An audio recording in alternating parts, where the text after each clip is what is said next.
Well, if you gamble, you should be ready to lose. This, I'm not talking about the French President Macron, who lost a gamble. I'm talking about Rishi Sunak, who is the newest loser of his gamble. He chose to have an early elections this year, and to his surprise, he has lost the elections.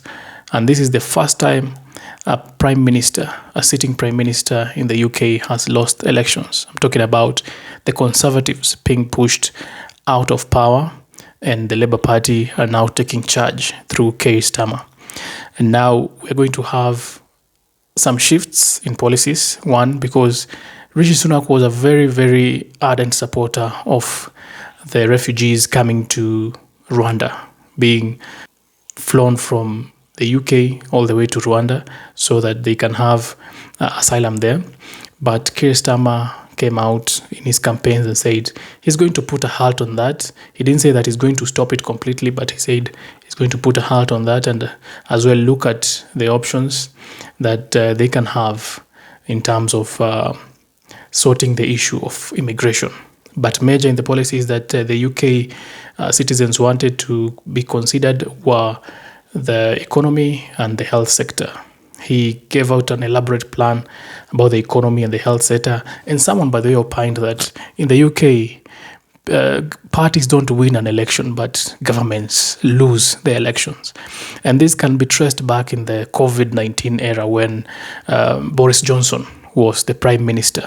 He held a party that when others or the entire nation was told to isolate and not hold any gathering, Boris Johnson had the Partygate scandal that came about with a lot of charges and people who were not happy about the prime minister saying this and expecting the citizens to do this while he himself will do the other. In came Liz Truss, the shortest serving prime minister in the UK.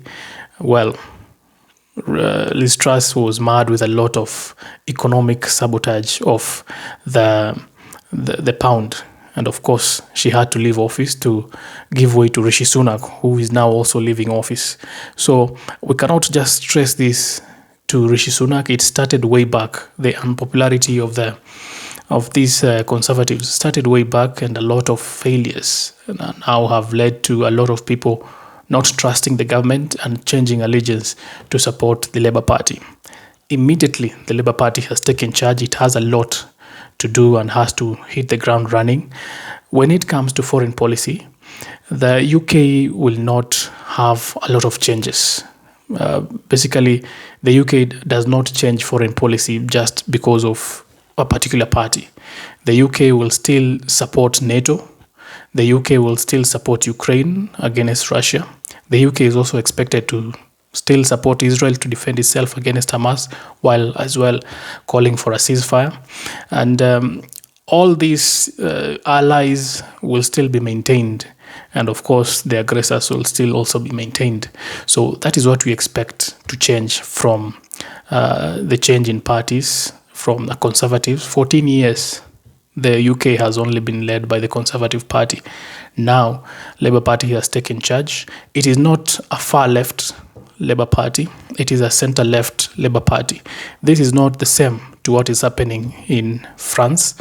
What is happening in France is a change from the left to the right, while what is happening in the UK is a change from the right to the left. One important thing is about Brexit. Brexit also, the UK made a big flop on Brexit. But the change in governments or the change in parties is not expected to bring the UK back to the EU.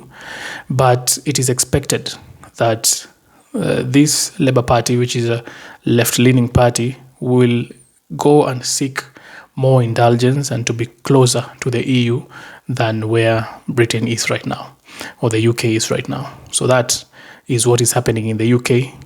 Big change in political policies that will come from here. But the UK people wanted change, and they've gotten change. And that is what is happening currently.